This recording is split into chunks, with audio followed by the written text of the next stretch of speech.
গণফোরাম প্রার্থীদের মামলা পিছু হটল বিএনপি।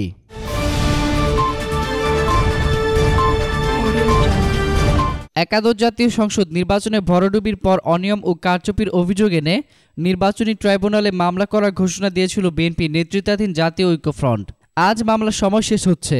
আজ পর্যন্ত বিএনপি ও ২০ দলীয় জোটের কোনো প্রার্থী মামলা করেননি। শুধু গণফোরামের পরাজিতরা মামলা ফাইল জমা দিয়েছেন। জানা গেছে, মামলার সিদ্ধান্ত থেকে সরে এসেছে বিএনপি ও তাদের শরিক ২০ দল। বিএনপির নেতারা বলছেন, দলীয়ভাবে তারা নির্বাচনী ট্রাইব্যুনালে মামলা করছেন না। তবে কেউ নিজ উদ্যোগে মামলা করতে চাইলে পারবেন, তাকে বাধা দেওয়া হবে না। সিদ্ধান্ত নিয়েও সরে আসার কারণ হিসেবে তারা বিচার বিভাগের ওপর সার্বিক অনাস্থাকে সামনে আনছেন। বলছেন, ক্ষমতাসীন আওয়ামী লীগ মামলা করেও লাভ হবে না, মেয়াদকালেই তা ঝুলিয়ে রাখা হবে। আবার রায় পক্ষে দিয়ে নির্বাচনে বৈধতা নেবে ক্ষমতাসীন আওয়ামী লীগ। পরে এই ইস্যুতে আর জনগণের সামনে কথা বলা যাবে না। এই বিষয়ে বিএনপি স্থায়ী কমিটির সদস্য গয়েশ্বরচন্দ্র রায় পরিবর্তন.কমকে বলেন, নির্বাচনী ট্রাইব্যুনালে মামলা করার বিষয়ে আলোচনা হয়েছিল, কিন্তু এখন আমরা মামলা করছি না। কারণ এই নির্বাচনে কি হয়েছে দেশের মানুষ সবই জানে। এখানে মামলা করে কোনো লাভ নেই। তিনি বলেন, আমরা কাউকে নিষেধ করিনি।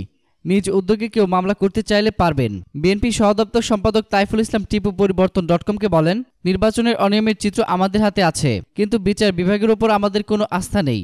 তাই দলীয়ভাবে আমরা মামলায় যাচ্ছি না। ২০ দলীয় জোটের শরিক কল্যাণ পার্টির চেয়ারম্যান সৈয়দ মোহাম্মদ ইব্রাহিম পরিবর্তন.কমকে বলেন, আমরা মামলা করছি না, এটাই বলছি। এই নিয়ে ২০ দল কি ভাবছে আমরা জানি না। তবে গণফোরামের প্রেসিডিয়াম সদস্য জগলুল হায়দার আফ্রিক পরিবর্তন.কমকে জানান, তাদের পরাজিত প্রার্থীদের অনেকে নির্বাচনী ট্রাইব্যুনালে মামলা করেছেন। তিনি বলেন, দলের কার্যকরী সভাপতি সুব্রত চৌধুরী, আমসা আমিন সহ অনেকেই সোমবার সংশ্লিষ্ট নির্বাচনী ট্রাইব্যুনালে মামলা করেছেন। এ বিষয়ে ঢাকা ৬ আসনে পরাজিত প্রার্থী অ্যাডভোকেট সুব্রত চৌধুরী পরিবর্তন.কমকে বলেন, আমি গতকাল হাইকোর্ট ডিভিশনের সংশ্লিষ্ট শাখায় ফাইল জমা দিয়েছি, এখনও নম্বর পড়েনি, আগামীকাল নম্বর পড়তে পারে। গত ৩০ ডিসেম্বর একাদশ জাতীয় সংসদ নির্বাচনে আওয়ামী লীগের নেতৃত্বাধীন মহাজোট ২৮৮টি আসনে জয়লাভ করে। বিএনপি নেতৃত্বাধীন জাতীয় ঐক্যফ্রন্ট ৮টি আসনে জয়লাভ করে। এই নির্বাচনকে প্রহসন উল্লেখ করে ফলাফল প্রত্যাখ্যান করে ঐক্যফ্রন্ট। পরে নতুন করে নির্বাচন দাবি করে নির্বাচন কমিশনে স্মারকলিপি জমাও দেয়।